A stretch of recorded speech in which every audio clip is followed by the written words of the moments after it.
Good morning, everyone. Today, we will look at the different anxiety conditions in children and adolescents. Anxiety is one of the most important emotion that can override the entire behavior, even for an adult. The entire behavior and the affective or the feeling component or the thought process of the person can be completely affected by this anxiety. In children, generally, it is considered to be around 20% of the children are exposed when they are quite young to this, vulnerable to this kind of anxieties, especially if there is one or two parents having this anxiety as a trait or anxiety as a psychological condition.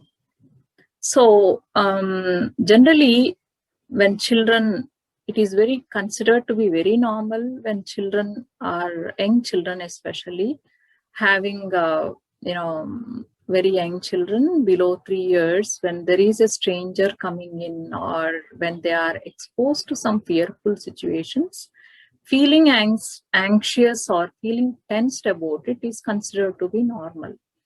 When this anxiety persists beyond its functional level and it starts impairing their social functioning, their interaction, and especially their academic functioning in terms of interaction with the peers, attending the school, that's when it is considered to be a problem anxiety. There's a wide variety of anxiety conditions that can be identified, that are identified in children. Today, we'll look at some of the important anxiety conditions, and we'll look at very briefly on the causes and how CBT, cognitive behavior therapy, as a counseling method can be helpful for these children. So looking at the different factors or possible reasons for this anxiety, one very important reason is the temperament of the child. Children who are usually inhibited, usually having a little bit of inhibition or in their nervous system, and then if there is a kind of easily anxiety as a trait in their built-in in the temperament, then usually as early as by the 7th or 8th month, they can start showing these symptoms of, especially when they see the stranger, when someone is trying to lift them or hold them, they show this unusual tantrums or unusual fear by crying and throwing tantrums. So temperament is one factor, and it can be an kind of genetic factor, especially in panic and separation anxiety. There can be a strong genetic component that is associated with the as a factor. And in terms of parental environment, the environment that we provide for our children is very, very important, especially if there is an over control or if there is, different parenting styles that we have discussed in one of our videos on healthy habit formation. So like authoritarian parenting is one kind of parenting where parents are usually make these rules very rigidly without yielding to any of the concerns or any of the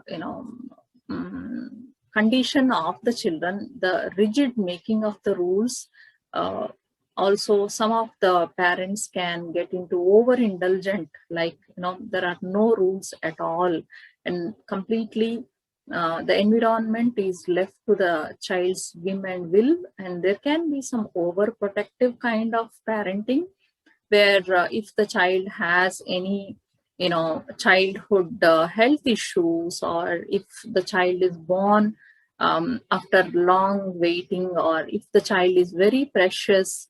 So these kind of situations, there can be an overprotecting factor. So over control and the parenting styles and the kind of environment, especially if the parents, any one parent or both the parents have this anxiety as a problem, then the possibility of children modeling this kind of behavior is very high. So these are some of the important factors that we can look at in childhood anxiety. Looking at some of the important anxiety conditions, today we will try to cover 4 important conditions that are very commonly seen. So if you look at the complete anxiety conditions, there are, phobias or fears, and there is a social phobia, social anxiety, and there is a generalized anxiety, and there can be an obsessive compulsive kind of an anxiety, which we have discussed. More or less the symptoms will be similar in generalized anxiety and obsessive compulsive disorder. So I am not covering those 2 conditions in this episode. So those who are interested can look into those videos that are already there under anxiety disorders for the adults. So, and there is very importantly for the childhood, there is a separation anxiety disorder and sibling rivalry disorders. So today we'll cover briefly about the phobias, social anxiety, separation anxiety, and sibling rivalry. So phobias, looking at phobias or fears, generally children who are 6 months plus after birth usually have a normal fear component associated with the strangers. But over a period of time, if these are persisting, especially around strangers or on a wide variety of situations like fear of being alone, or fear can be about darkness, or fear can be about heights. So the various kind of fears associated with different situations, where we call them as specific phobias. So when they have a kind of tensed experience around this childhood time, also can be one of the contributing factor where they are having these kind of specific phobias. Looking at social anxiety. So social anxiety is also one of the very important condition that we have observed in very young children, where as early as preschool, where they have this anxiety, especially around unfamiliar people, talking to people, or where they usually try to not interact with them, and then they show this extreme behaviors of crying, or not willing to talk to them or face them. So social anxiety is a condition which is also observed in adults, where especially around authoritative figures, or someone who is a little bit on the high on demanding kind of voice, or where the kids are usually exposed very early, and which also complicates their inhibited temperament, where the social anxiety can be one of the important impairment in their not only in their school and academic sphere interaction, but also as they grow up, it can affect their academic functioning and the way that they interact with different kinds of interpersonal situations, and also sometimes on the career. So that is about social anxiety. Looking at separation anxiety disorder, which is usually seen in very young children when they are first attending the school, around 3 years or 3 to 5 years, preschoolers age, which is considered to be normal, where they are separate for their major attachment figure for few hours in the day. When they are children are attending the play school or nursery classes. But if this anxiety or this separation anxiety is associated with complete, avoidance of going away or moving away from the attachment figure, that's when it is considered to be more intense. It can even extend to adults or adolescents, where it is considered to be more pathological, where they have this fear of some harm befalling their parents, or something that might separate them from the attachment figure. And then they may start wanting not to go to school. School refusal in young children is one of the very important symptoms, especially wanting to be near to the attachment figure, and then unwilling to attend the school. So this is again poses a lot of difficulties for the adult to handle or parents to handle, where they have this constant insistence on sleeping with the attached parent, and then they don't want to kind of separate even for few minutes from the attachment figure.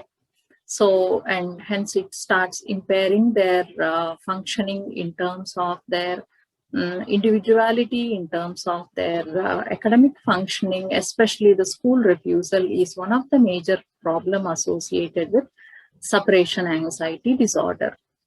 So looking at the sibling rivalry disorder, so especially when a second child is born, these symptoms are seen in the elder child, which is considered to be usually normal for the first couple of months. But if it persists beyond this period, and also the way that the parents handle when they have observed this kind of behavior, like they usually show this behavior of not wanting to interact with the child, or trying to be not wanting to share with the sibling, or trying to be a little, hurt the child, these kind of behaviors. And they also regress towards a kind of babyish behaviors, and losing the control of the bladder and bowel, trying to get more attention from the parents. These are some of the important signs that are observed in sibling rivalry disorder.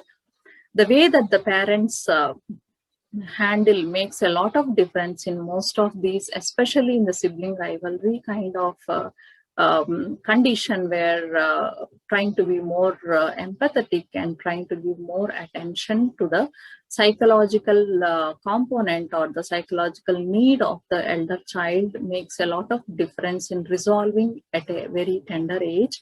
So if this continues over a period of time, then it can become a little more on the maliciousness, and then they want to kind of get into a little more envious about, or trying to get these inferior feelings that they are being ignored or not taken care as much as the other siblings. So it can again pose complications in their social life, in their academic, or in the interaction with the way, in the interaction of the sibling and also with the parents. So these are some of the important anxiety disorders that are observed in children and adolescents.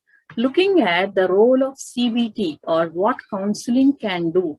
So in most of the anxiety disorders, they are identified at a very younger age, and then parents looking at an early support or early professional seeking makes a significant difference in their lives. If they, over a period of time, if they think that this can just resolve spontaneously, which usually does not happen, and it might turn out to be a little more long-term complication, which can permanently make the person or the child growing into an anxious adult. So it is very important for the parents to, when they notice the initial signs of this anxiety of various kinds, it is important that they take the help at the earliest in order to bring in or mold the child's anxiety by exposure and taking the help of the professionals. So here, usually the research has shown over a period of time when the children are not taken the professional help, there is a kind of persistence into the adulthood. And usually when children are taken the CBT and other kinds of counseling helps, usually the results are 5 to 7 years later. Also they have these effects of benefits that are derived from the CBT. So early exposure or early treatment of professional help plays a very major role here in most of the childhood anxiety disorders. So that is something that I want the parents to note down. And then looking at what kind of CBT, usually parents are involved in below 18 years of children in most of the conditions of childhood conditions related to the psychological problems. Parents are included, especially if they are in the developmental age or below 18 years of age. So here, if there are any identified parental factors within the family environment, a rapid environmental modification in the parenting style or in the way that they handle their children, or the expectations or of the parents also need to be handled in the counseling sessions, along with the child's, based on the child's age. Below 10 years, usually the behavior therapy techniques are tailor made according to the condition of the child. And a little older children, where they have a CBT techniques mainly working on their feeling component and the thought component, by systematically exposing them to these kind of feared kind of situations and feared kind of social situations, and helping them to understand it. And then especially one important adjustment issue that comes up here is an active avoidance. So when children are faced with anxiety, an active avoidance considered to be as a relieving factor or as a coping mechanism that is adopted at a very young age, especially if the parents are modeling that kind of behavior, then it becomes all the more difficult. So CBT has already had had benefits in anxiety conditions, and if the parents don't have any of the anxiety, then usually the results are much more progressive. If any one parent or both the parents have anxiety as a condition, usually the CBT has limitations. And again, it depends on the child, at what age the child is brought for professional help, and then how much of the environmental and the parental modification has taken place as kind of suggested in the therapy program. And active problem solving and active conflict resolving kind of techniques that are taught in the techniques, both for the parents as well as for the children based on their age, makes a significant difference in the way that they can progress forward. So this is about childhood anxiety disorders that we have looked at in today's session. In our next session, in our next video, we'll look at a very important problem of internet addiction or addiction to the gadgets, where increasingly kids, especially in the past 1 year, where they have restricted to the homes and every activity is associated in internet.